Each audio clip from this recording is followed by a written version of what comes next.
And Most High Christ, Shalom Israel. What's up, Badger covering for us? How's tonight? Lashawan Qadash, Hebrew language, holy tongue, right? Separate tongue. Okay, we're gonna get into it as we covered last week. These are the symbols, Salakia, of the common concept. These are the symbols of these are the symbols that our letters are based off. If you look it up historically, these symbols were a bit different. However, over time, these symbols were basically generalized to fit a general alphabet system. Okay, meaning like one second.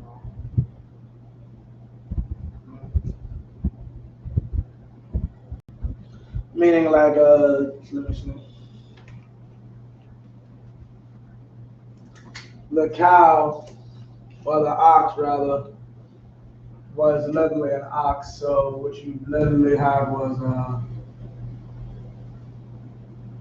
right. But yeah, copy. Man. So select sprout. Hold on, let me make that better. You know, so I accurately see. Put it over here.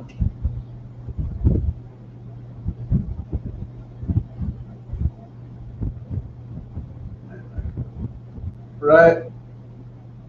So then over time we got rid of the eyes and little nose part and just left it as is.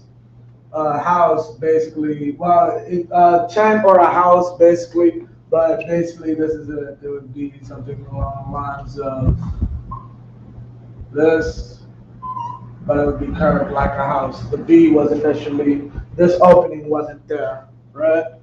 You'd have things like that. Gamal is pretty self-explanatory. Dalyas, like Dalyas, if you, what's it called? Initially, a lot of times house here usually has the point off because it's letting you know this is representing a tent. So if you ever look up Dalyas, you'll see a triangle, but a portion of the triangle goes off. Why? Because the tent has the stake on the side of it.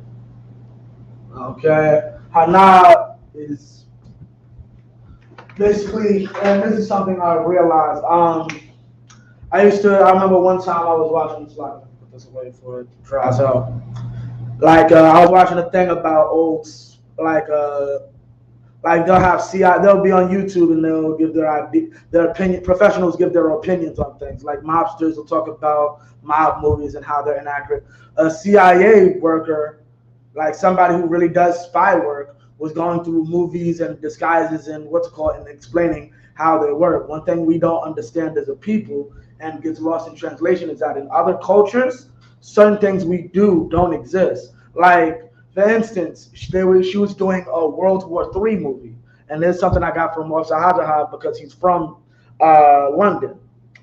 They were going over. I'm sorry, not World War III, a World War II movie, and they had an American spy infiltrate the Nazis.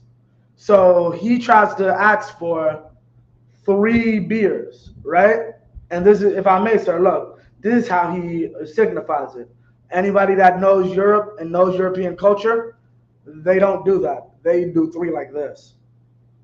They use the thumb, right? And the reason I'm mentioning this is one thing I've started to realize is that certain things we do, we need to go back and rethink about it and be like, that's not the way we did it.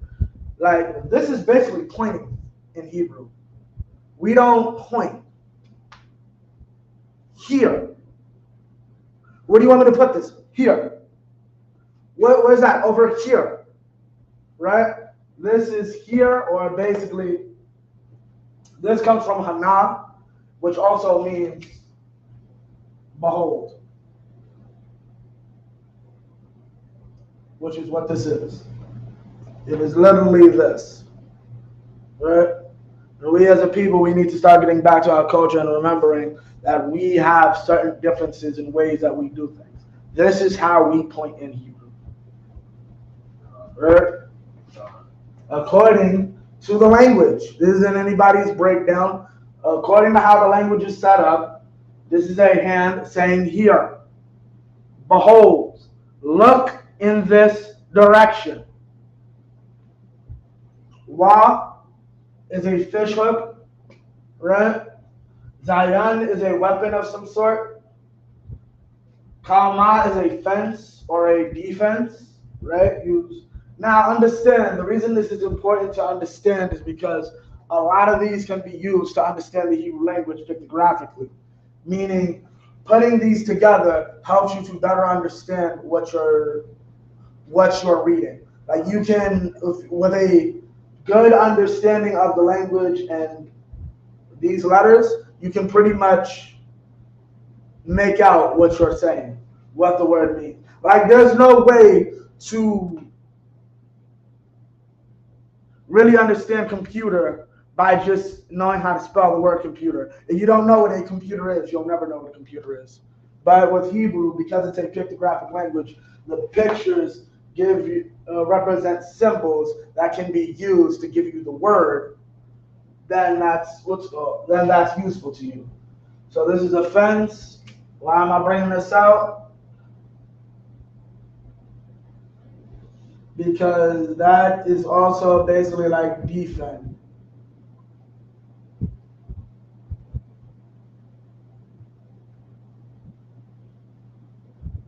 Okay.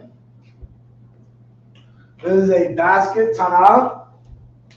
Yad is a hand, right? This is the hand. Right? Yad. Yad is a hand. Right? Kop is the palm or a spoon, or if I'm not mistaken, also a cup. Right? Kop. Lamad is the verb to learn. To learn. Why? Because anybody who's familiar with a Catholic background, what happens when you ain't paying attention and you're not learning? Some old woman would come through with a large stick. Learn! That's why this is a stick. Right? Now, let me give you an example of using it. Like, for instance, you have one I recently came across, Rai. Ra is technically the word for evil. Ra is also Ra and I is evil. Ra, I, Ha is shepherd. But what is shepherd? What does Ha mean? Hear or to behold. The shepherd is the one who looks for the evil. This is why understanding the language and understanding this is important, because it gives you a better understanding of what a shepherd actually is. Right? Water, mayam. Now, understand water in itself is a makeup. Now, let's get into it. Okay, there's more than just the pictographic representations, even though those do even correlate to some of the others. Like, for instance, we'll use wa first. Wa is a fish hook. Some also say it's like a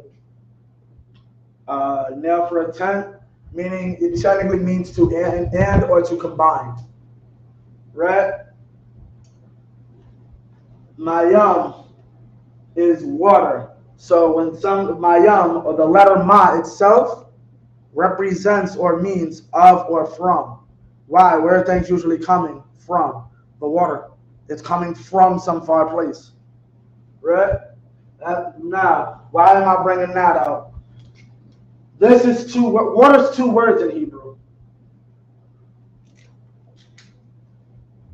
This is one word, and this is another. Right? Oh, Slovakia. Slovakia.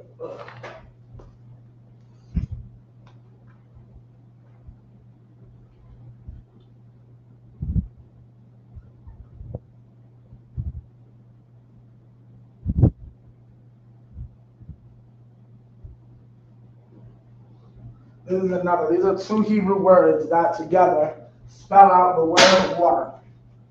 Yam is usually used for pluralization. Yam, like for instance, a one we're all familiar with, Yam. Right? But what you don't understand is that this word, yam, while it is pluralization, it also is the Hebrew word for sea. Right? Now, you got the Hebrew word for sea, and as we just explained, this is of or from. So water is of or from the sea. Where does water come from? The sea. Right. So when you're saying it, what you're saying in Hebrew is, let me get from the sea. What's from the sea? Water. Right? And this is how Hebrew, in a nutshell, basically works. Now, going back to that and using Akim, think of any rap concert. Think of any large gathering of our people. What would it look like? A sea of brothers. Yam. And now, why am I bringing this down like this? Because idiots who don't understand this, like the Christian church, well, for the last, well, really before we really got on the truth and people started to listen to us, according to the generals, people used to run from revelations like 3-4 decades ago, before the UPK started being on the streets and bringing out, no, this is this. What's the main thing that we've been saying since 69? The sea in the Bible that's spitting out people is spitting out people. That's talking about a kingdom. That's talking about a group. That sounds like a weird theory. It doesn't really, when you understand the Hebrew word for sea. The word for sea is what's called, is pluralization. So any large group of anything is called the sea. Right? Now you have Nawan. Nawan means technically the sprout. For those that do not know, Nawan in English is translated as none. Father of Joshua. That's Joshua's father's name. And for those who do not know, that Joshua's name is not Joshua. We'll break that down today, actually. We'll break that down because a lot of y'all idiots try to say, oh, nobody can change your name. Moses did. Right? We're going to get that in the Bible later. Samak is established. This is basically like a flag or a banner. Right? That's what this is for. It's supposed to be a flag. Like you ever watch medieval ones? It'll be a long pole and then the thing will come down like that. That's what this is supposed to represent. This is the eye. Right? Ayan. Okay. Pa is the mouth. Yeah, John. Tazad is laying on your side or something on its side, right? Now, one thing about this, I'm going to just say, okay, well, I always bring this up. Jake don't say it right. A lot of us call it General Toast. I don't respect anything that comes out of Moab's mouth anyway, so continue calling it General Toast all you want. I'm going to do the same thing. Technically speaking, that dish is technically called General Tso's chicken. Right? This letter that we know as the Tzad is common in a lot of, I'll say, Eastern languages. You'll find Germanic languages that keep it as well. At one of my old slaveries, I used to always have to deliver a little lady named Circus, Tsirk, whatever. But what's called, it's very common, but a lot of people, okay, for the fact that our people are still trying to get back to this language, we don't really stress or worry about the fact that technically it should somewhat be pronounced as Zad. Right? Tzad is good enough. Zaryak, if you cannot say Zaryak, Tzaryak's good enough. You are still a baby yearning on being weaned from milk. Like, you understand, we are not, there's a difference between us and the cats that Nehemiah and Ezra had to deal with. Those were cats that had literally Hebrew in front of them their whole lives and ignored it. And then when it was stressed to them, they fought against it. We are fighting, we don't have it, and we're fighting for it. So our discrepancies, what I personally call Heblish, is explanatory. Because it's not something we want to do, it's something we're trying to get out of the habit of. Okay? Kwam, meaning to rise like a sunrise. right? Ra'ash is a head, right? Shan is teeth. The shan.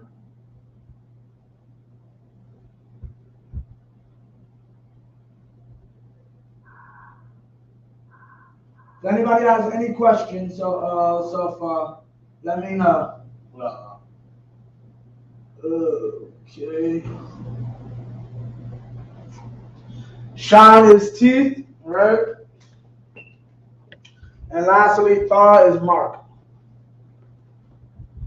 Thaw is mark. A marking.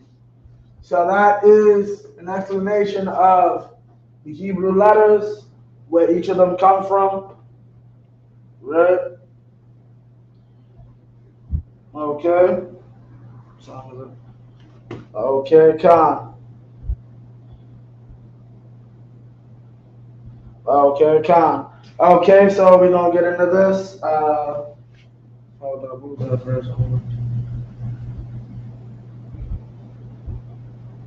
Okay, well, first we'll deal with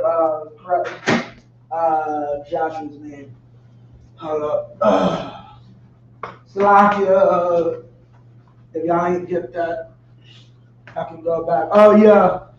The Hebrew word for or is awah. Some of these words I really question, and like their closeness to English.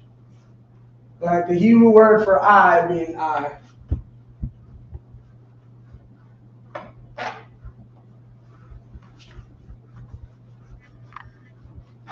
Right. This is I. Okay.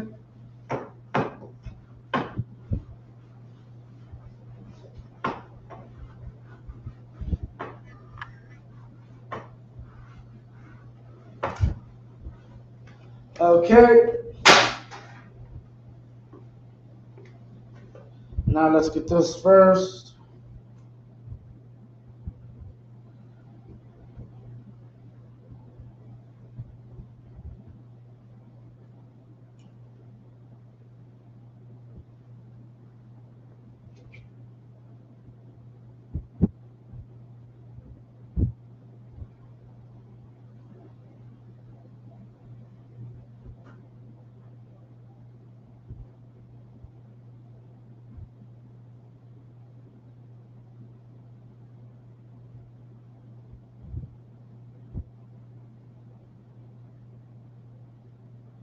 Give me numbers 13 and 16. Because y'all simpletons think, oh, no one can rename you. Who can give you a name? Moses did it. Moses gave this brother a name. Moses changed the name of what his daddy gave him. Right? These numbers 13 and 16. Now pull it in the Hebrew. Numbers 13 and 16. What is this? Numbers. Immediately. Bible shop, if you could. Book of Numbers, chapter 13, verse 16. These are the names of the men which Moses sent to spy out the land. Right, so Moses sent men into the promised land to spy it out, right? Keep going. And Moses called Hoshea, the son of Nun. Who? The son of Nun. He called who? Hoshea. He called who? Hoshea. Hoshea, right? In Hebrew, Hoshea. This is it. Can they see it? Can they see it accurately? Okay. Like, that says it right there. Hawashai. Right? Yeah, Khan. Well, the la is two. So Moses, Wayakwara, and called Moses to Hawashai, the son of Nun. You know, what does that say right there? Khan. At the bottom.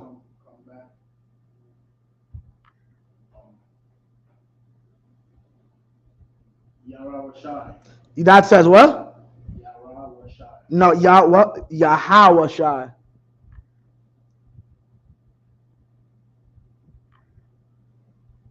Khan. That's a ha. That's a ha. Yeah, Khan. You know about blue letter, right? Yeah, Khan. Got you.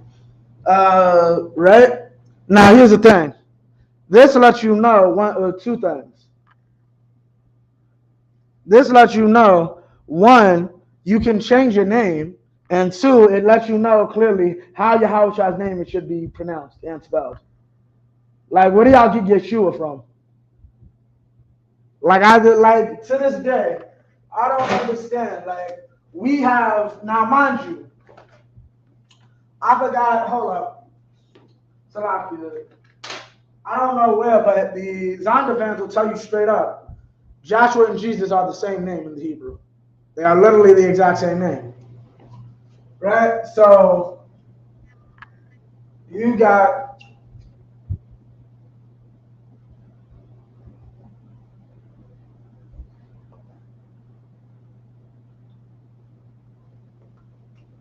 right?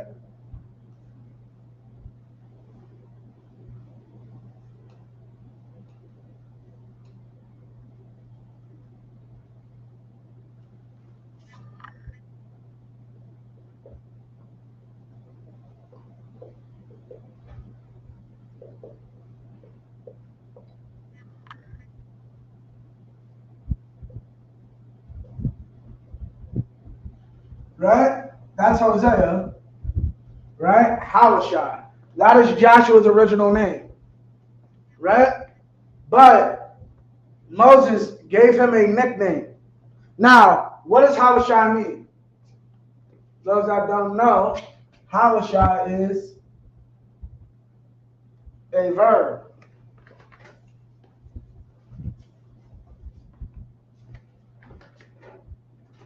Hold on, let me just get the exact, what's it called?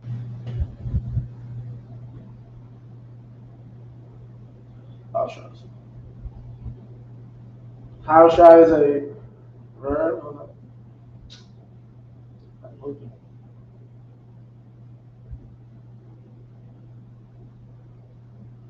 13 and 16, slightly.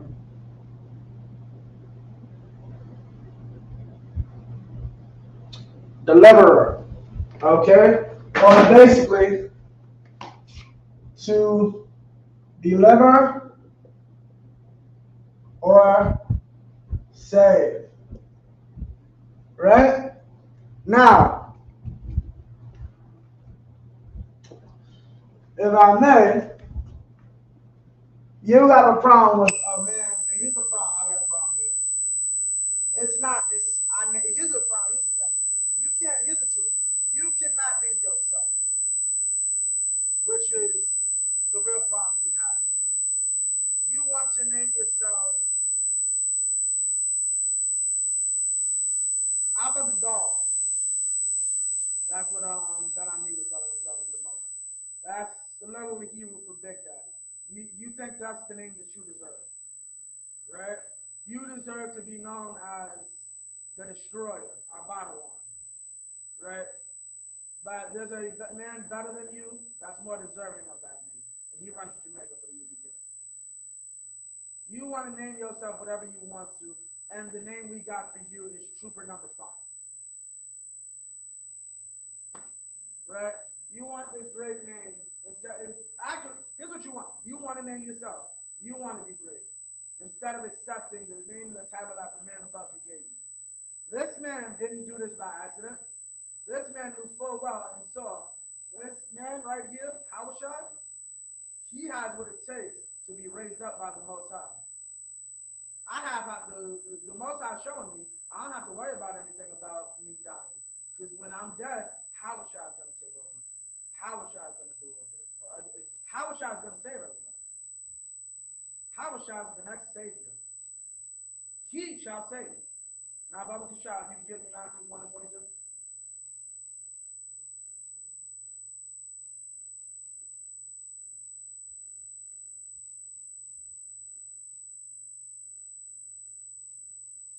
Because I've seen your name a few weeks ago, too. I've seen your name in songs a few weeks ago. I should have took a picture of it and sent it to you. Khan, Yakza. Because if I may ask, what's that name? Shining oil? Yeah, okay, I'm gonna go look back. I think it was something to that effect. Yeah. Shining oil. Somebody, a man above him saw him and said, "This brother's like shining oil."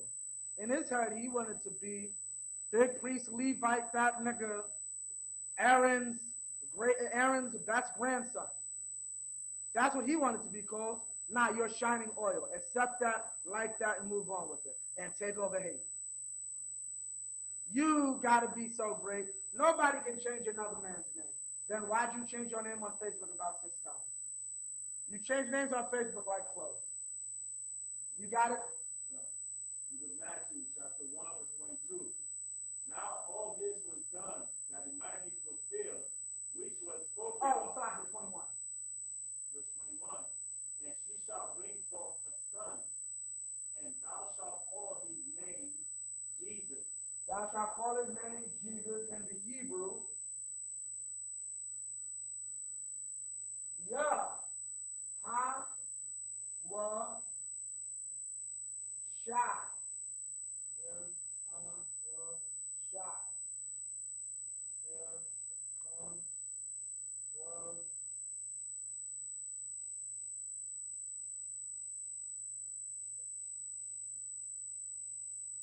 Shai. Right? Now, what does that mean? Continue. For he shall save these people. For he shall what? Save these people from their sin. He shall Salah. Got power.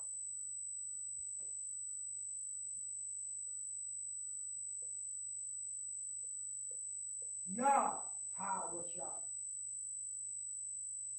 Right? Jesus. Joshua. These are literally the same name for those who are unaware. Now read that from the top. So we got Halashah. We understand. Halashah means simply the verb to deliver or save. When you look it up, it may say it means deliverer or savior. That can be used, but more so to deliver or save. Read 21 again, Brother Bishop. Matthew 1 and 21. And he shall bring forth a son, and thou shalt call his name Jesus. Right. For he shall save his people from their sin. He will save. Now, for those that are unaware, this is a proposition. This goes at the beginning of the word. This represents he. Well, so I gotta do it on what's it called? On this side. This represents he, or in this instance, he will, or he shall. Right? He will, and as we covered, this represents deliver / save. So he will deliver or he will save. Amen. So this now. What kind of gave him that idea? So after you go back to Numbers 13, I want to say it's Numbers 13 and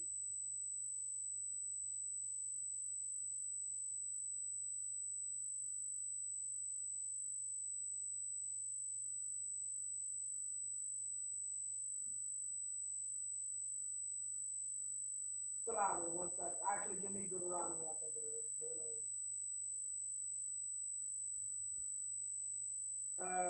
Now, this is why.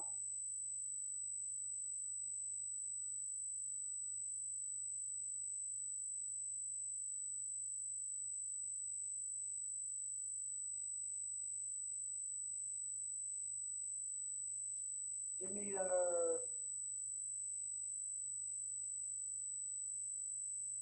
Numbers 32 and 12.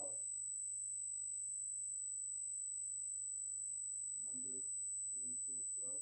32 and 12. Now, so we understand and know Joshua and the brother by the name of Caleb from the tribe of Judah out of Moses sends 24 men, two from each tribe, to spy out the land. Basically, let me know what it's looking like over there.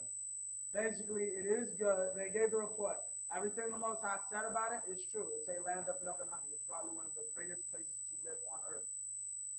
It's ruled by some of the most powerful and fearsome people on the planet, though.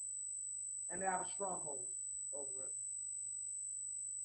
Joshua and Caleb were the only brothers to actually say, I don't give a damn about any of that. I don't care how militaristically powerful they are. I don't care how great they are, what garrisons they have, what type of fortresses they have over there. We're going to take that land in the name of God, the God that destroyed Egypt, the world's superpower. This is their reward. Give me verse 11, Brother Shaw. Numbers, chapter 32, verse 11. Surely none of the men that came up out of Egypt from 20 years old and upward shall see the land which I swear unto Abraham, unto Isaac, and unto Jacob, because they have not wholly followed me. They have not wholly followed him. Then you got to be willing to walk into certain depths. Like literally you have to be willing to walk into certain depths in order to properly do this. And that's what he was saying right there. And what do I mean by walking a certain depth? I don't mean like literally. Because it wasn't, when it's fake, it's not. Because you got to understand, to give it a backdrop, this is very disrespectful to the Most High. Like, imagine we see the American government fall, now we're afraid of the Russians.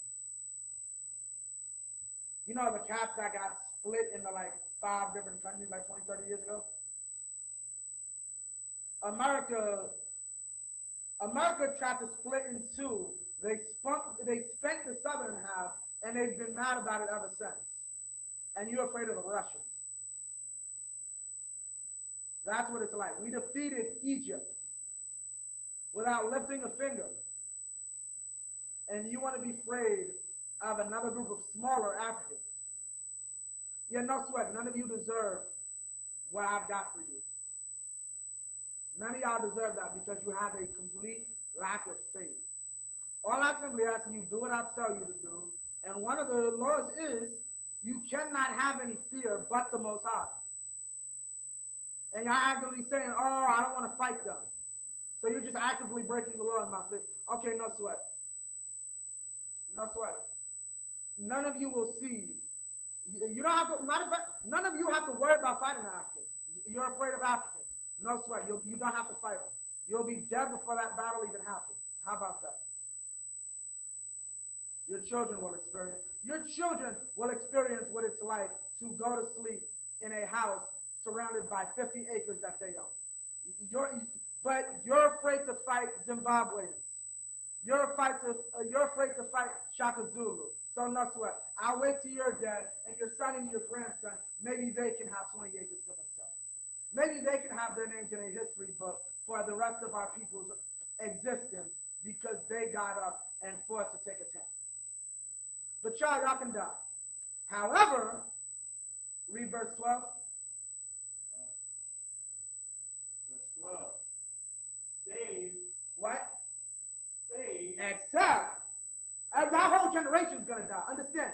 Moses and Aaron died. Moses and Aaron did not see the promised land. Y'all got to die with this too. Keep going. Save Caleb, right?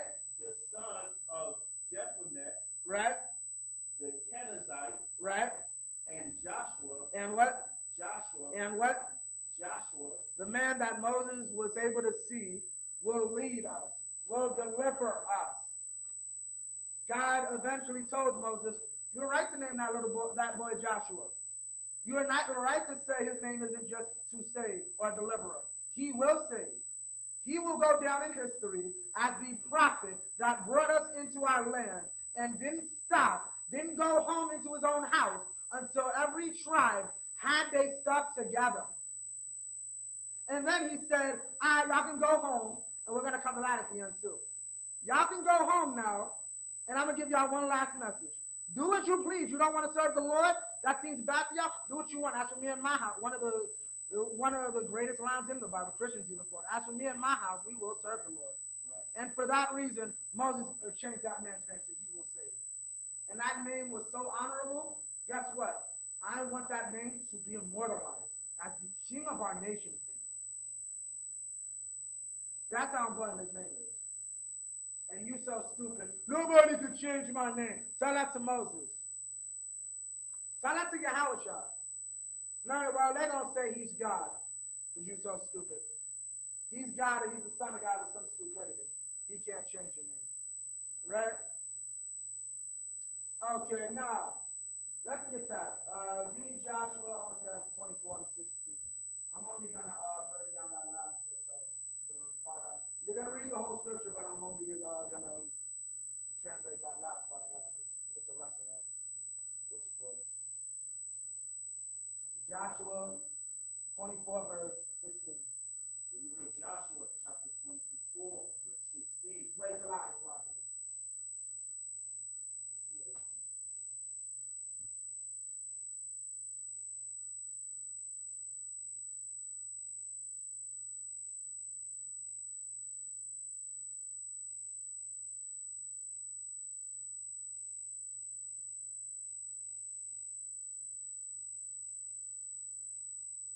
Verse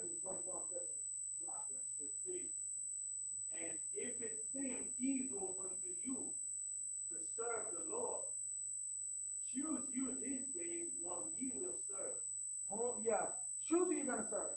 Make that choice wisely. Right? Keep going. Whether the gods which your fathers served that were on the other side of the flood, right? Meaning the other side of the river, right? Keep going. Or the gods of the Amorites, right? In whose land ye dwell. Right. But as for me and my house, we will serve the Lord. Well, as for me and my house, we will serve the Most High. This is why Joshua got the honor that he did. Right? So we're going to break this down. This is why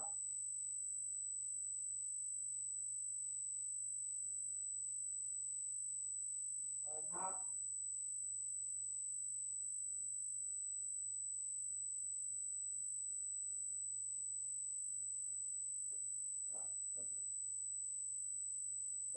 Anapia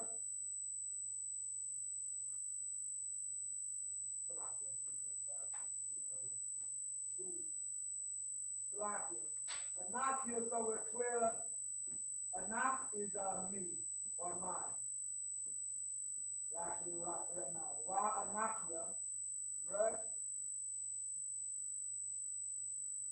But me,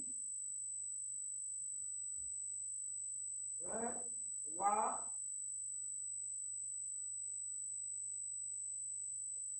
Baya. Why? Anapia. Why? Baya. Yeah. And my house. Now, understand, these right here, obviously are the same word being used differently. This is but in this instance, as in however, and this is also used as and. So we're clear. Why can also be, as in, why is a preposition that can mean both but or however, right? And it could also mean and. Usually more commonly, you see it as in. But you can't see it as but or however. Most commonly, Song of Solomon 1 and 5. I am black but comely. Right? And it also, so we have a clearer understanding of what it is. Like I brought, if anyone watches, I had this confirmed with John Hyman. The contradiction or not the contradiction. What's the opposite of comparison? the contrast between black and beautiful and the and. Meaning like I'm black and I'm beautiful. Meaning I'm bad and I'm bougie. Meaning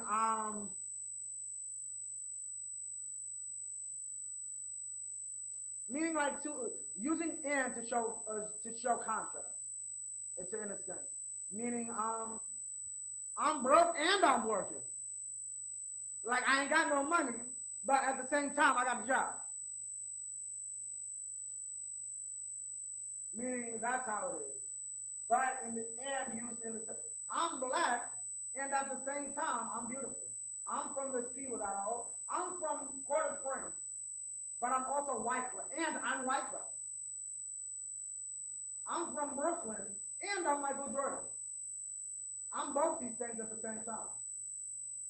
We're the most hated race on the earth, but and the most beautiful. Almost use but. That's the correlation. So, and why am I bringing this out? Is because you'll often see in Hebrew words are not used the way we understand them to be. Like the other day, I'm starting to do something on Facebook called the Bar Hayawam, Word of the Dead. Okay, and the other day I broke down love the Most High with all your heart. They don't use with as we know it. They use by. So technically in your heart. But when you understand heart is really synonymous with mind and you replace it with that, that makes a lot more sense. Love all the Most High in your mind.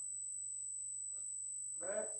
So now understanding that, so when you start to study for yourself and you start to sit down and say, let me try to go into the Tanakh and read for myself. Wait, why does it say La Amar when it should say Amar Amawar, which would be say yin?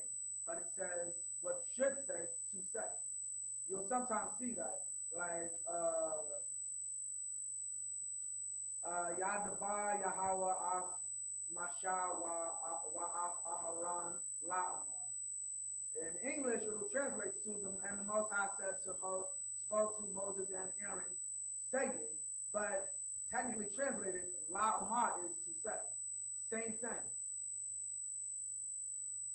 Is similar. Is Creole somewhat similar? Like the way it's structured, like meaning the way it's structured may not be what exactly gets translated over. Yeah, like, yes. Languages in a whole, in a way. Language, because of the humor of the language is different. Right. Right. So we have in one instance, like literally word after each word, in one instance is but, why is but, the other is and. So but me, Anakia, and my house, right? Now I'm gonna double check this, but in this instance I'm pretty sure now the letter na is being used as a preposition to say we, right?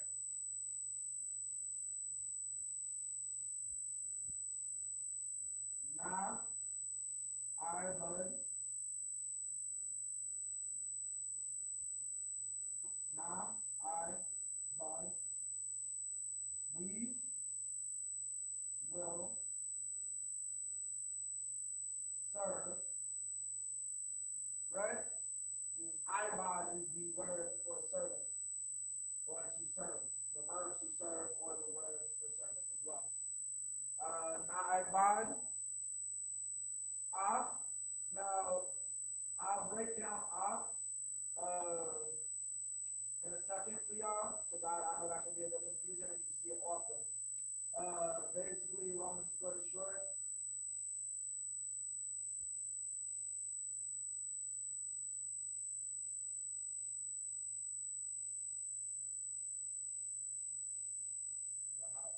okay, up,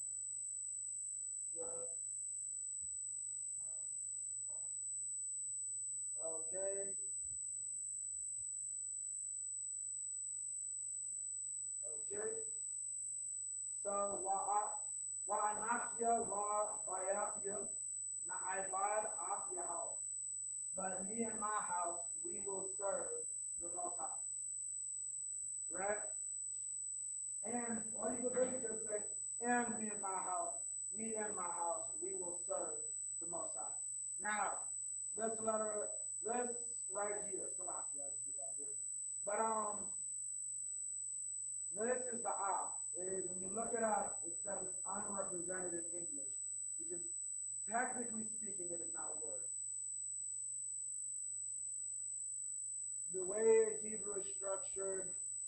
way to really pull it. There's other ways to do it. John, you gonna say something? Okay. The way Hebrew structured, yeah, okay, so everybody has your house shot down. Now, the way Hebrew structured, certain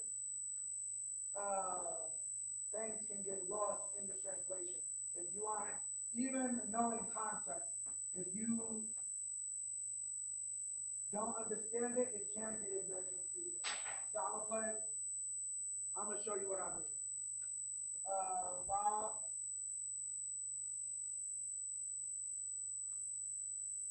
this is one of my favorite verses.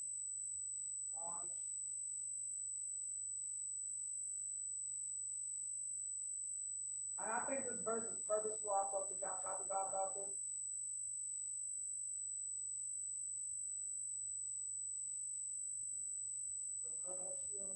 And he said that this whole chapter may have been purposeful at the beginning of it. Let me just make sure I'm not messing it up. I know I'm not.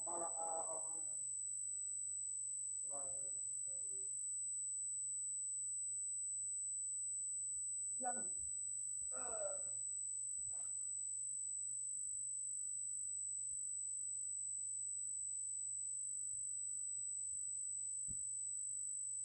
Now this one, I'm using it. This one's pretty self-explanatory. The minute I tell you what it is, you're going to be able to rearrange it. But I'll explain in a second why I use this one because it's a very what's it called? Okay.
Now, John.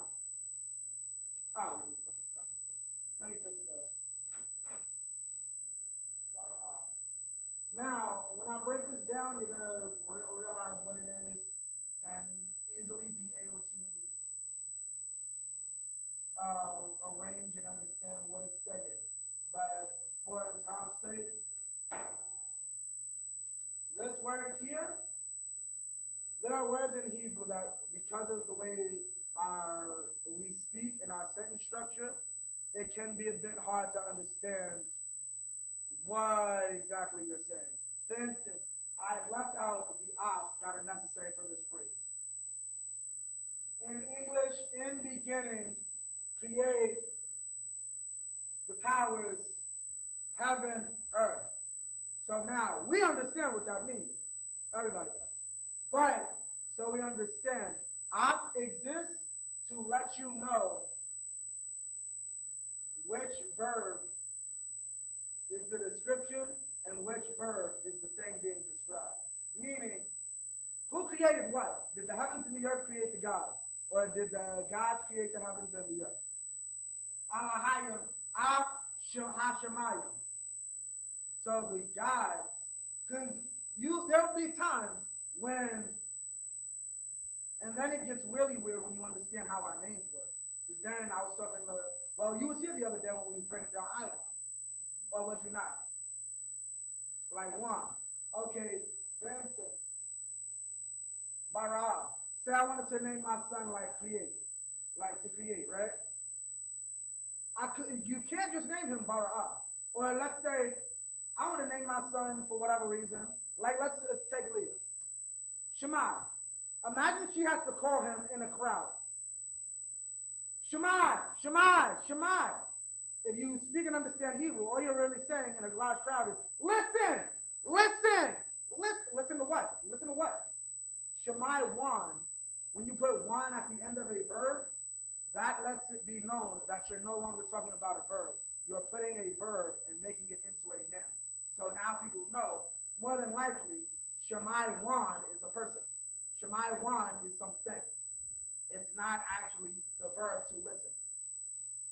With that being said, you already have instances where you'll have these words, like just here, and it'll be like, you'll have these words and it won't be arranged correctly, so you will automatically know.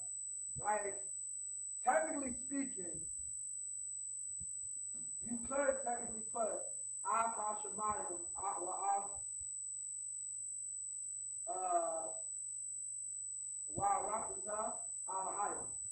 and that still technically fits. That would technically read, in the beginning created the heavens and the earth, the gods. That's still technically accurate. It's a little confusing, but it no longer becomes confusing when you add op. Op is the descriptive to explain when a noun, when a verb is being used to correspond with the corresponding noun. Like, who is playing with the toys? Played with toy. The toy is going to get the op. Right?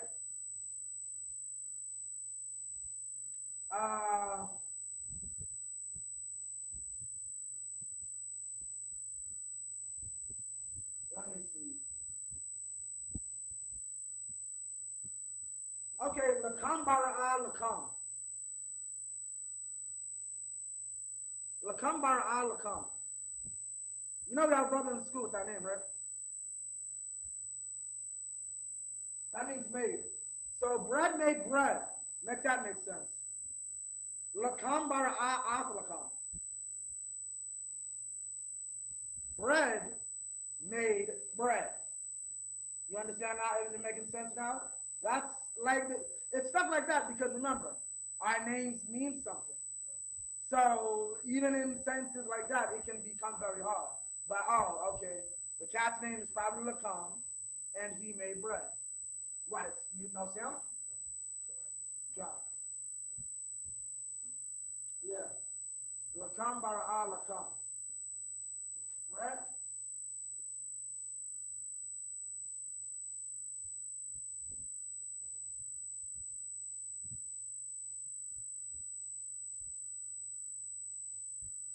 Check. Check, check. Did we just go up? Check. Okay, sweet. Okay, shalom. Yeah, shalom. Is that your phone making the what's called sound? There is a buzz, yeah. Okay. Is the buzz disturbing anybody? Could have wanted to chat. Yeah, that's annoying me too, like a dog whistle.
You good? Trying to speak this. God damn. Okay, most time thanks. Allow me for the technical difficulties. We back in here, right? We just covered off. What off means, you'll see this very often in the Bible. Basically, all it is doing is letting you know the thing that the verb is referring to, meaning the action, what the action is being done on by said person doing the verb. I played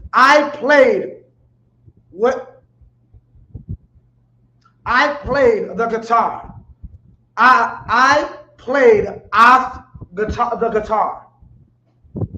That's in Hebrew, that's less understood in certain instances when people speak. Like the other day. We'll cover that next. Baba Shah, if you can get me, I want to say it's Exodus. Hold up, let me pull it for you exactly. Just had it. Okay. Ooh.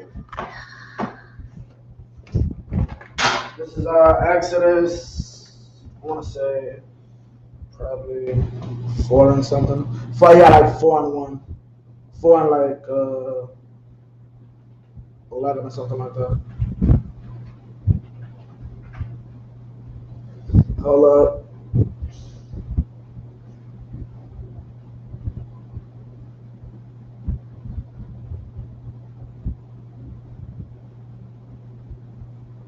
Four and 22. Baba Shah.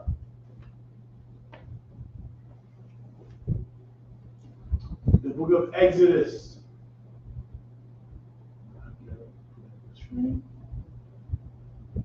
4 and 22. The book of Come, take Exodus, your time. chapter 4, verse 22. And thou shalt say unto Pharaoh, Thus saith the Lord, Israel is my son, even my firstborn. Now, so we're clear. Read that last part again. Israel is my son. Israel is my son. Israel is my son. Right? That's 4 letters, right? That's 4 words. Keep going. Even my firstborn. So that's 4. Even my firstborn is 1 word. So even my firstborn. So that's 7 letters altogether, right? That's 7 words altogether, right? This got in Hebrew. Now watch this.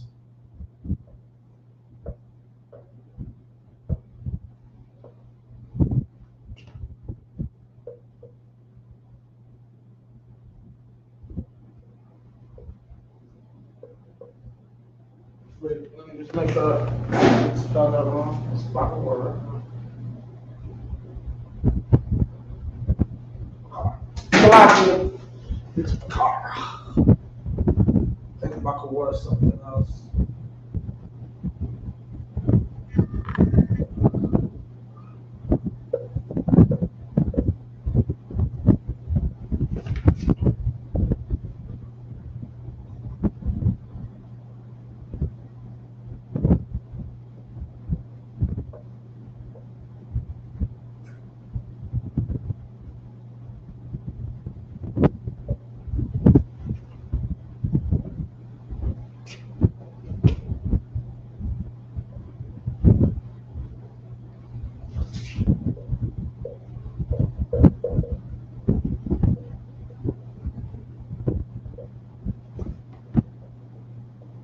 Read that phrase again.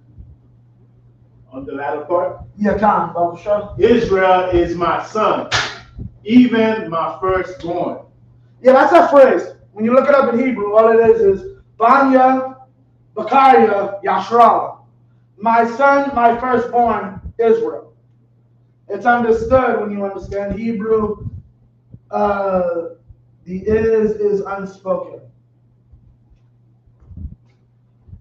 So really, it's just Israel is my son, my firstborn son. My firstborn, my son. Right? And that's the thing about Hebrew. It can be very short, and sometimes with sense and structure, all right, it can be very confusing unless you know how the language is structured and how we specifically speak. Right?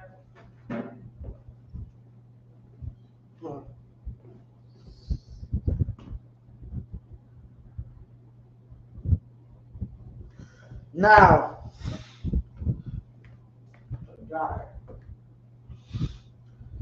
I'm going to cover this word because this come up in the last, I'll make that a little more spaced out.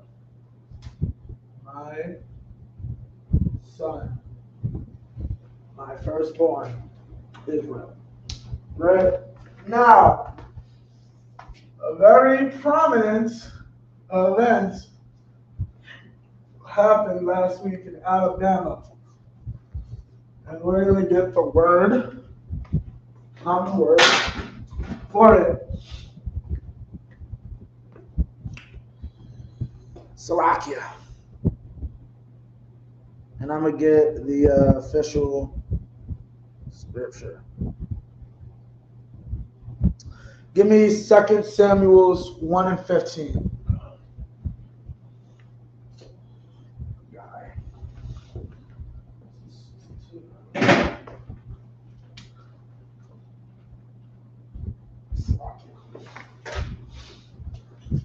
Okay.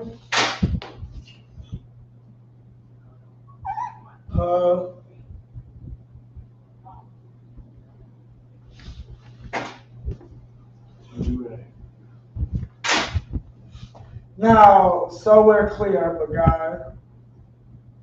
but God, in the Assyrian and the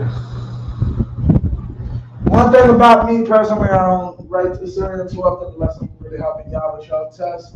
The brothers with their tests, I'm not a big Assyrian fan personally. Guy. So that's how you'll see me a lot of times. I write in the ancient. You have to do Assyrian. I draw a little close together, but Khan. Haggai. When you look it up, it means to impinge. Basically, it means to impact something, right? Usually violently or negatively, right? To impinge. Understand, okay. I bring this out all the time. These are our oppressors taking our language and putting their spin on it. The UBK definition for this word is pretty much the best way to do it. Okay.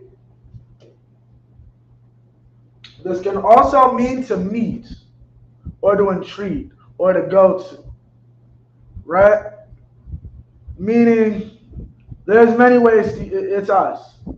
So you meet other man can mean I'm going. You can impinge can mean, how do I say it? Impact is in impact, or impinge or impact meaning I want to make an impact. This is also entreat. So when you see let me entreat you, give me a chance to convince you, to completely change your mind. Basically, y'all, let's talk about this. And then let's talk about this. You understand? There's a spirit to it. And we see it in the Bible. This brother went to go meet this brother. This army meant to go meet that army. Or this man went to go meet that man. It's the same word, just used in two different spirits. However, today we're going to talk about the spirit we usually see this in. This word usually means fall. Now, impinge, here's the funny thing. When you look up impinge in the dictionary, they'll tell you it is usually accompanied by on/upon. So you'll impinge, like infringe upon this. You'll impinge upon that. Right? Now, the guy means to fall on. In the instance of, usually the way it was explained to me was like a sword. But being from the world and understanding the world, basically, in order to fall on something, you first have to be higher. How do you get higher? You got to jump. And usually, while you see a lot of times it can be used one-on-one, a lot of times they fell on the city. We surrounded it, used our superior power on it, and beat them. That's called the jumping. We fall on it. This is our culture, pagad. So fall, and then you have the secondary word, which would be upon. In this instance, is basically really, I'll just put it just to, or in this instance, ba, and in a few instances, okay, I'm still trying to research exactly how it works, but oftentimes you'll have ba mean in. As I said, I've seen it mean with, and I've also seen it mean on. Now, in a lot of instances, ayil, which is over, can mean on, because you're on something, which means you're over it. I'm on the floor. I technically am on top of or over the floor. So ayil, which means over, can mean on. But in this instance, when you use pagai, when you see pagai, it's usually followed by ba. And then after the ba is the suffix, the possessive, followed by possessive. Now, Baba Kushal, give me 1 and 14. Was that 2 Samuel? Yeah, John, Baba Kushal. The book of 2 Samuel, chapter 1, verse 14. And David said unto him, how wast thou not afraid to speak? Salaki, give me 1 verse off 13. And David said unto the young man that told him, whence art thou? And he answered, I am the son of a stranger, an Amalekite. Wait, hold up, Baba Kushal.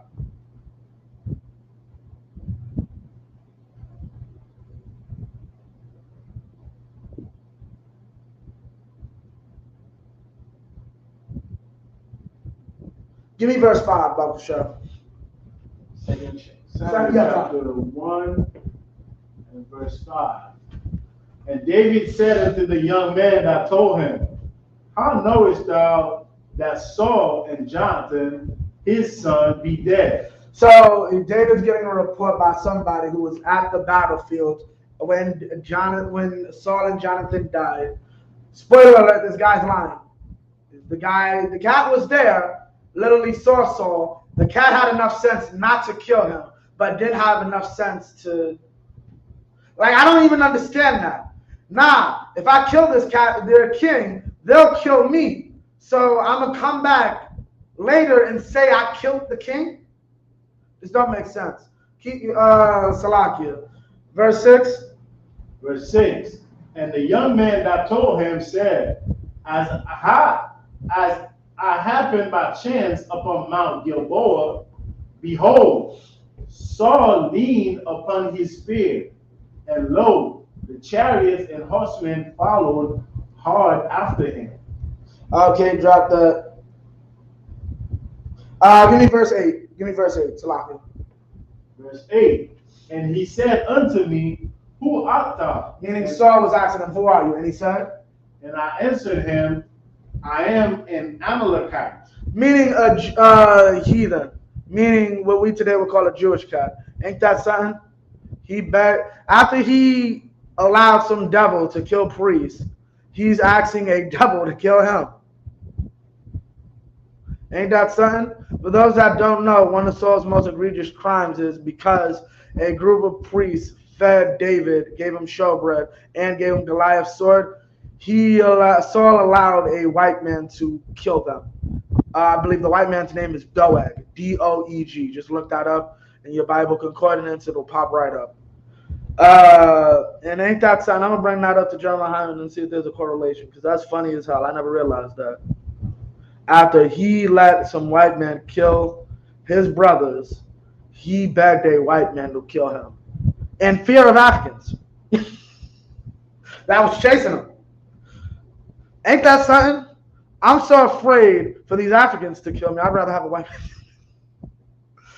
Honestly, yeah. Con, keep going, but for sure. Verse 9. He said unto me again, stand, I pray thee, upon me, and slay me, for anguish is come upon me, Right. because my life is yet whole in me. Right. Keep going. Verse 10. So basically, kill me. So I stood upon him and slew him. Yes, I did what he said. God told me to kill him, so I killed him. Keep going. Because I was sure that he could not leave Little. after that he was fallen. And I took the crown that was upon his head and the bracelet that was on his arm, and have brought them hither unto my Lord. And this is just a devil. Like, understand. He saw how events played out. He understood this cat's now the king now. He did not kill Saul. He grave robbed. Well, the nigga just... Saul went like this, and like any sensible person in that scenario, like, is it stealing if he's dead? He ain't gonna need this. He ain't gonna need that. Right. And it's like, yeah, I took it, and now I brought it unto you, my lord. You couldn't find anybody to sell that to, right? Yeah, because it was hot. You stole it off a corpse. The corpse of a king, too. Anybody would have saw you with that. How'd you get that? That's the crown of Israel. That's why. You thought you could get in with David. That was your... Oh, they were enemies. Oh, this will go crazy. Yo, I killed your enemy. And I brought you his clothes. So you can wear it. Word. Continue. Salavi. God. Verse 11. Then David took hold on his clothes and rent them. Right. And likewise all the men that were with him. Right. Verse 12. And they mourned and wept and fasted until even for Saul and for Jonathan his son, and for the people of the Lord, and for the house of Israel, because they were fallen by the sword. Yeah. Yeah, that's not a beautiful thing. See, here's the problem. You think we're white people. Like, white people are so beautiful, are so happy at a regime change. You killed my white enemy, so now you get to be in my good graces. Like, whatever anti-Putin government exists, if I shoot Putin right now, I'll be damn near vice president of Russia. If I completely destroy Putin's stronghold and regime over Russia, and I go right now to the cat who replaces that regime and says, yeah, I'm the man who did it. I'm the one who got you all this. I'll be loved by the Russians. Yo, right now, I got tape. I would call Donald Trump and email him 5 seconds of a tape of Hunter and Joe snorting coke right now. I will have the best job in the White House. You are dealing with a race that naturally just destroys itself. So in their minds, we're the same. If I tell you that, they didn't understand. We actually care about our race. You mean to tell me you saw our people losing a battle and you thought it was a good idea to cut off the snakehead, and you thought I would be happy about that? Understand, David had multiple problems to deal with upon taking the throne. He had to deal with about a decade of civil war, not to deal with the international problems Israel had with the Philistines and their other neighbors. They still didn't have access to metal. And you want to bring this problem to me. No sweat. Continue reading about Shah, sir. Verse 12. So like John. 13. And David said unto the young man that told him, Whence art thou? And he answered, I am the son of a stranger, an Amalekite. Where you from? Oh, I'm an Amalekite. Okay, no sweat. Keep going. Verse 14. And David said unto him, How wast thou not afraid to stretch forth thy hand to destroy the Lord's anointed? You didn't feel any type of way about destroying one of my race, and you want to call me my Lord. Like, Saul can have a book. Saul can pistol whip me right now. I will always love that man more than I love your heathen behind. And you still thought it was a good idea to come and say, yo, I killed him. Continue. And David called on the young man and said, Called one of the young, I called a trooper. Keep going. Go near and fall upon him. And what? Fall upon him. And what? Fall upon him. Yeah. When you look that word up in the Hebrew, this is what you get. Pa-gai boa. Right? Just like how people did in Alabama. We forgot or we fell on him. This is literally what you will see. Salakia. What is that? What verse is that again? That's verse 2 Samuel 15. 1 and 15, right? Okay. Verse 15. Right, and this is it right here. Can y'all see it well, or I need to back it up or bring it in some? Pa-gai bawa. It's not all one word. You got it, or? It's not all one word. Right? Pa-gai and bawa. Pa-gai just means to fall, but I'll do further research. I'm inclined to say that it, especially in the terms of fall upon, you'll always see it followed by ba as an accompanying word because it's necessary. It's kind of like Q and U in English.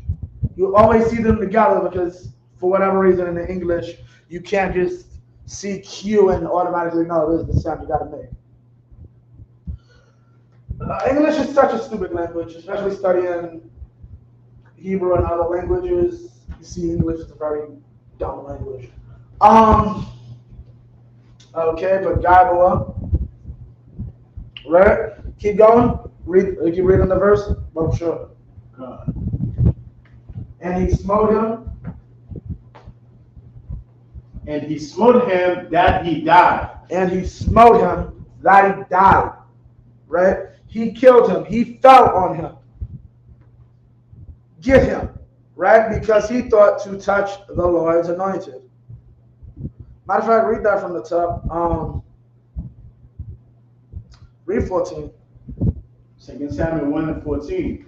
And David said unto him, How wast thou not afraid to stretch forth thy hand to destroy the Lord's anointed? Salakia, let me just.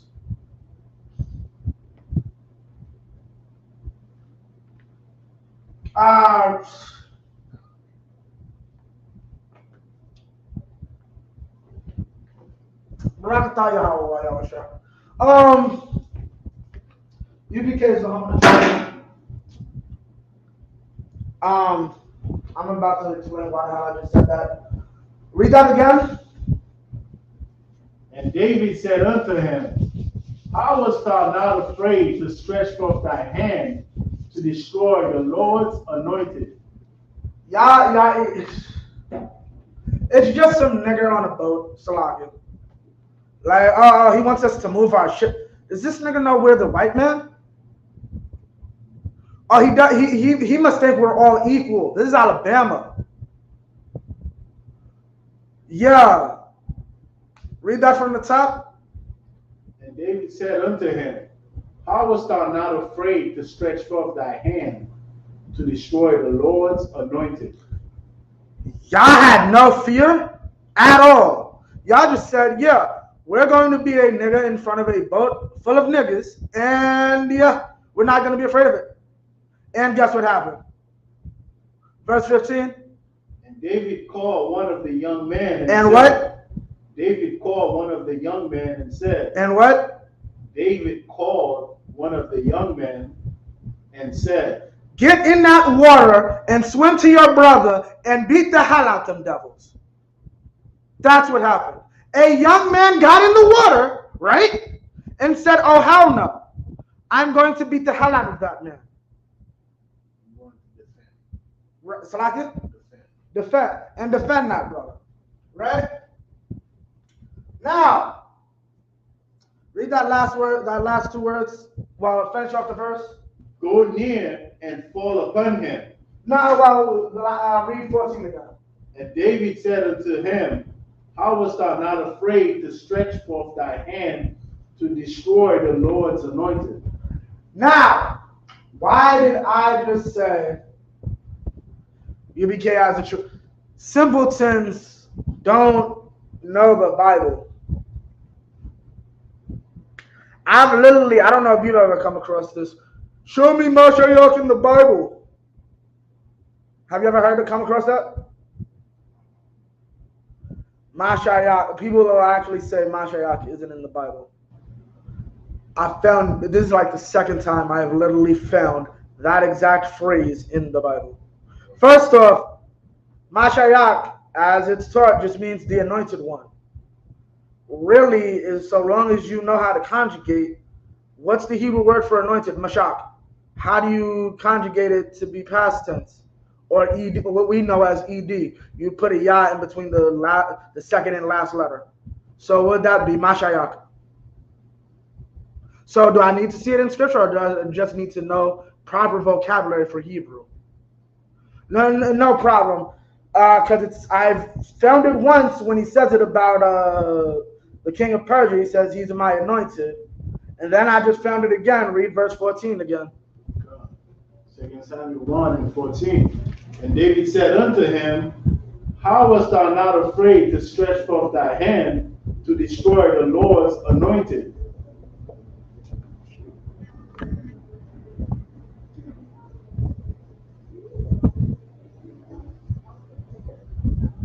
That is literally what you will see when you look up Lord's anointed.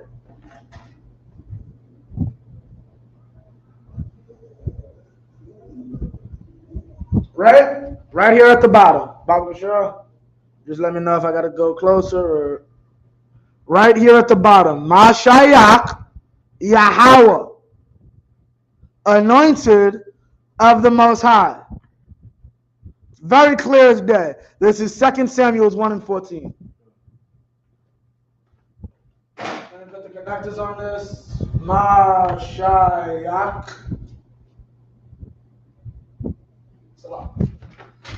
How about actually? Oh, yeah. How about two guys? Mashiach Yahweh. Right? Anointed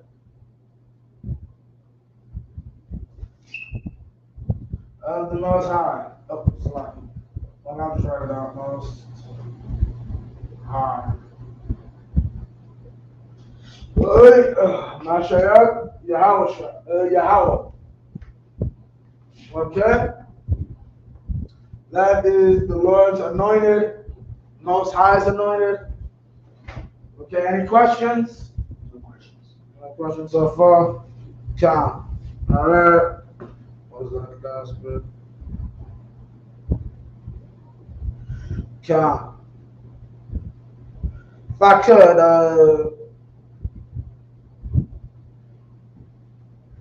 Salakia, let me get a scripture. Let me get a Micah, I want to say the 3rd chapter. Let me just double check that. It might be.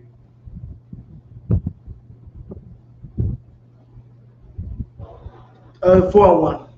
Micah 4:1. Come. Micah chapter 4, verse 1. Right. Why am I breaking this down? We're not bringing this down because this is one of the reasons that Hebrew is important. The book of Micah, chapter 4, verse 1.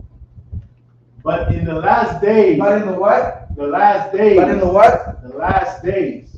So we're clear. This is the last days, right? Is this the kingdom? Is La, right? This is why your leaders and the idiots you listen to on YouTube do not know the Bible. In the last days, this is the time we're talking about. The kingdom has not come yet. Keep going. It shall come to pass that the mountain of the house of the Lord shall be established. Now stop. In the last days, before Christ even comes back, the mountain, what is a mountain? You know the scriptures, you'll understand a mountain is a government.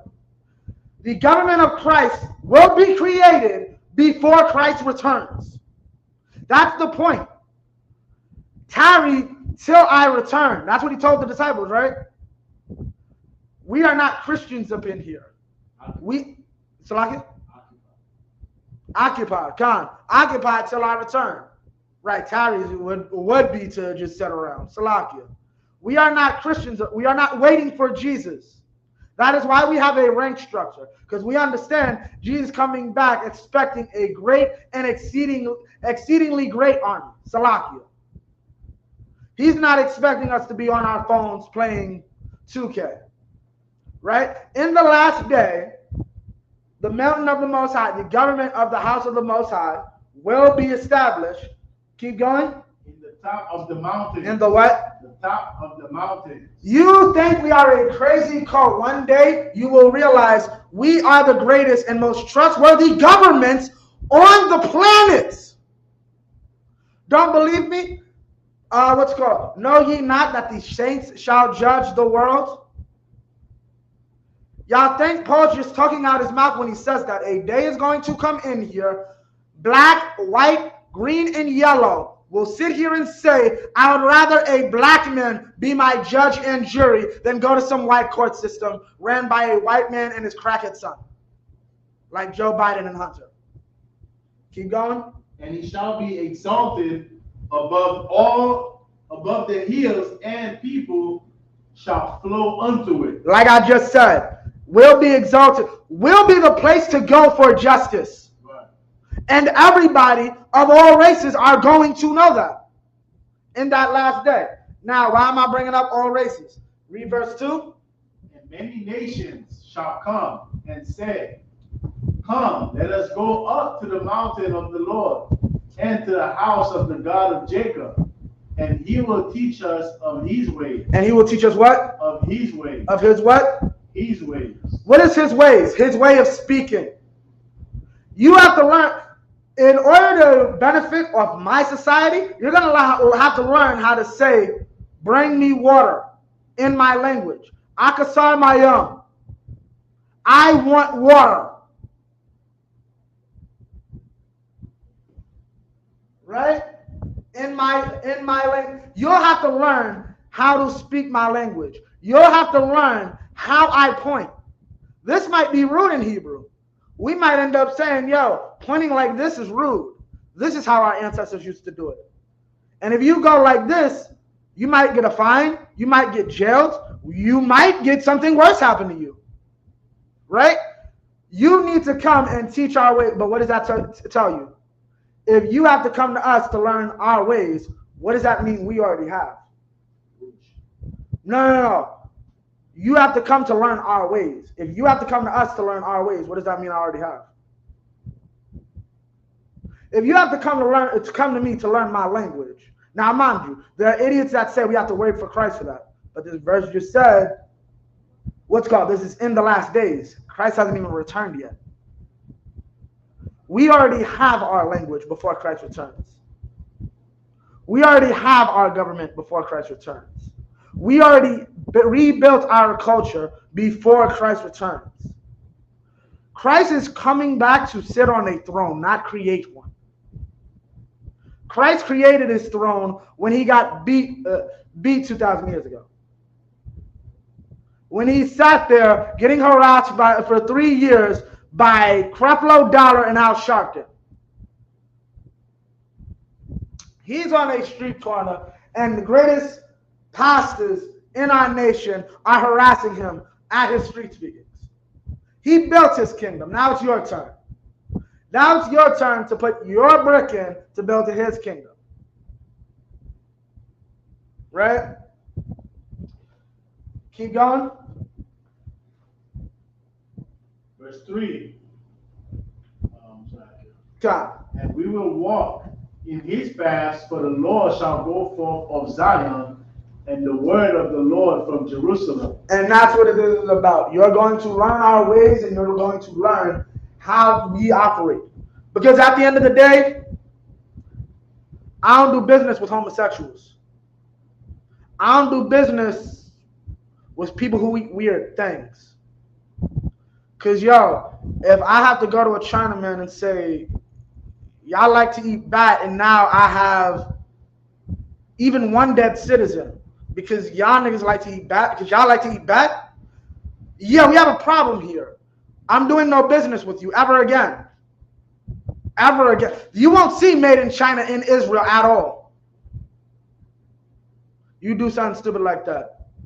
You're going to learn my ways and conform to my ways. And here's the thing. Back in the past, it was just like, keep that over there, and we ain't got no problems. Give me whatever you got. If y'all East Indians like to use feces for your dreads, no problem. I like silk. Just don't get any feces in my silk. We ain't got no problems. However, in this day, if you would like to eat and drink and have clothing, I would suggest you stop wearing the dreads. I might still feed you, but you definitely won't be allowed into Jerusalem. Meaning what? Just like here in America, a lot of these cats come here for educational purposes. Good luck trying to get into this country thinking you can eat pork, sleep with other races, be a homosexual, so on and so forth. You will have to conform to our ways, which we are building here inside this school. What's another one of our ways? Our days off. What's our days off? Our high holy days. You mean the thing that they say we don't have to keep in captivity? But this scripture just said in the last days, our government will be set up. And they'll have to learn our ways. Shouldn't our ways be the days we have off? So here's what's so stupid about you. We don't have to obey any of those, but every Saturday, Ashar Shabbat. Pretty sure that's in the same chapter. Why aren't you working on a Saturday? We're in captivity, right? But I bet every last one of y'all make sure to let your boss know I am a practicing Jew. I need the Sabbath day off from Friday night to Saturday night. But no. It's impossible for me to take a portion of that money, maybe save $10 a day, a week, so that in a year, I can make my way to whatever city that we have to go to in order to properly keep the Lord's high holy day. And the Lord's giving you a reprieve. So we're aware there's three of those days we have to move. 3 of those days I think it's Passover, Feast of Tabernacle, and I want to say weeks. Yeah, weeks. We have to physically travel back to Jerusalem for those holidays 3 times a year. And the law says you must do this 3 times a year. But we're in captivity, so we can't do that. I can't save $10 on my check every week. And with that being said, I personally speak to the brother in charge of that, Captain Zakar, has personally let me know. Start getting ready for Passover. There is no official spot yet. You know, brothers know they usually give that out around October, November. But these are the times when they start to look at, pinpoint what city. In the back of my head, I'm thinking Alabama. But that's just the back of my head. But yeah, count on that. For those that don't know, keep an eye out. Y'all might be seeing tomorrow lives. Definitely tomorrow lives. Captain Nazariah saying he's going to be out there too. We will be at that port. Like Captain Kahan got the port. We are having camp at that port. That fight happened. And for those that don't know, sisters did a rose honoring, because that's the slave port. Hours before that fight broke out, sisters early morning did a walk down with roses and threw them into that water to honor the dead ancestors of our people. Now, we don't believe in that honor ancestors crap, but Salakia, I will use this scripture because we about to end off. What is that, Baruch? Yeah, come on. This is Baruch. I want to say 4-1. No. 3 and 4. The book of Baruch, 3 and 4. O Lord Almighty, thou God of Israel, hear now the prayers of the dead Israelites and of their children which have sinned before thee, and not hearkened unto the voice of thee, their power. For the which cause these plagues cleave unto us. And that's what this is about. We want them to hear the prayers of the dead Israelites. You gotta understand, like, understand it. That is understanding. We don't have to see you. I don't have to do anything to my enemies. My enemies will get got eventually. Right? For all we know, those are the reincarnations of the slaves and slave masters. Just back from the dead. Because some places, some small towns, people do not leave for generations. Right? You really could be dealing with payback is a dog. Shout out to Captain Akkad. Right? And this is the problem that our peoples don't understand. Right? Now, last little bit before we end off. Now, Salakia. Was that anything else? Now, so where was there any questions? Any last minute questions that y'all had?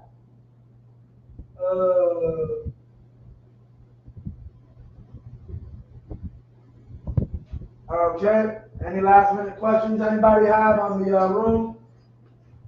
Or on the Hebrew? Okay, because I'm about to end it off. Okay. Salah here. Now, so we're aware we covered a few things. Joshua and Jesus are the same name. For those that are unaware, obviously Judas is Judah. James is Jacob. Those are the same name. If I'm not mistaken, Andrew is Ayash. Let me see. I forgot. Matthias is, I believe, Matthew. Don't quote me on that one. Peter is Tazawar. We pretty much pinpointed that Peter is Tazawar. So technically his name is, the Bible calls him Simon Peter, so that'd be Shammai 1 Tazawar. Or hearing rock, or hearing the rock. Right? That's what Peter, because there's multiple words. The reason we say it's more than likely Tazawar, there's multiple words for rock. Like, for instance, we have the brother over Canada, a bun. But the reason Tazawar fits is because in Greek, this is a letter. PT is a letter that to a point would correspond to TZ. So in Hebrew, technically, this is how simpletons who kind of don't know the language would kind of see his name. It says war. So to a point, this would be like this. That's how this gets turned into this, turns into this. Right? So James is, for those that didn't know, James and Jacob are the same name. And so we're aware, while I'm on the subject, because this is one of my favorite points of proof, James is not John's brother, it's Jesus'. What do I mean by that? Jesus' little brother came into the truth. Give him a hand.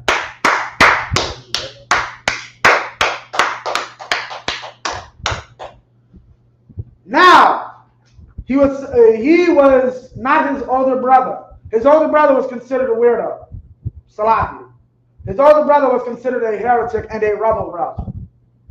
His little brother was Little Tim. He was Little Tim. He was referred to in history during his lifetime as James the Just. When he came into the truth, it created a great stir. Regardless of how you felt about the truth, you knew James was a good guy. So it now made you think, well, I know the brother was a bit of a rebel rouser. The brother caused a lot of trouble for the scribes and the Pharisees and the what's known as the Sanhedrin. But I know James has always been a man about justice. So maybe I need to reconsider what these brothers on the street corner like Peter and the other disciples were saying. And before this could spread like wildfire, he was apprehended by the Sanhedrin, the scribes and the Pharisees, and told, yo, denounce your brother's teachings. No, they killed him. And it sent our nation into an uproar, which led to 70 AD. Those who are unaware, Jesus' little brother caused the fall of our nation. Basically, they killed the wrong brother that day. They killed Christ thinking he was going to send the Romans to destroy Judea. And in actuality, 30 years later, they killed his little brother, and that's what actually did it. Because, like I said, James was beloved by the populace, unlike his brother, who had a polarizing appearance or polarizing presence. Like he said, think not that I come to send peace. I come not to send peace with a sword, to separate the daughter-in-law from the mother-in-law. Meaning, the daughter-in-law is like, nah, this brother on the street, Christ, I think he is the Christ. Yahushua is the man that we've been waiting for, that Moses prophesied about. And the mother's like, no, Caiaphas is like, that is a crazy lunatic who is going to get us killed. But the daughter-in-law and the mother-in-law both said, nah, regardless how you feel about Christ, his little brother James, that's the man. And then you wake up to feel they lynched James. Yeah, no one knows exactly how they killed James. Some say they jumped him, and others say they threw him off a ledge. Either way, it's a known fact. That was an unjust homicide, and it led to riots in the street. That riots in the street eventually led to what they feared with Christ. The people will revolt, the Romans will see we can't control them, and will just destroy the entire populace. And that's what happened. Well, they're rioting over this one dead cat, so obviously y'all can't do the job, and they sent Titus and his son to destroy Judea. I think they killed him in about 66. It took them about 4 years to eventually completely send the entire army to forcibly kick us out in 70 AD. And with that, I'll pass the class over to the police and officer. Wrap it up. In Christ, I want to remind everybody, August 27th will be the Isupk annual cookout. All right, I'm all putting on the call. Make sure you bring your family, your friends. All right, this is only for us. Do not bring any heathens, because we got chairs, and you don't want us to use that chair for anything else than just sitting down. All right. One other thing for anybody, any brothers and sisters that know about the yacht party, get your tickets now before they fill up. Huh? John, that was it. Right. With that, visual, Imajim Shabbat, Imajim Barak, Yahweh Hashem, Yahushua Barak, Yachimata, sisters, Yahushua Barak, Hashem, Yahushua. All right?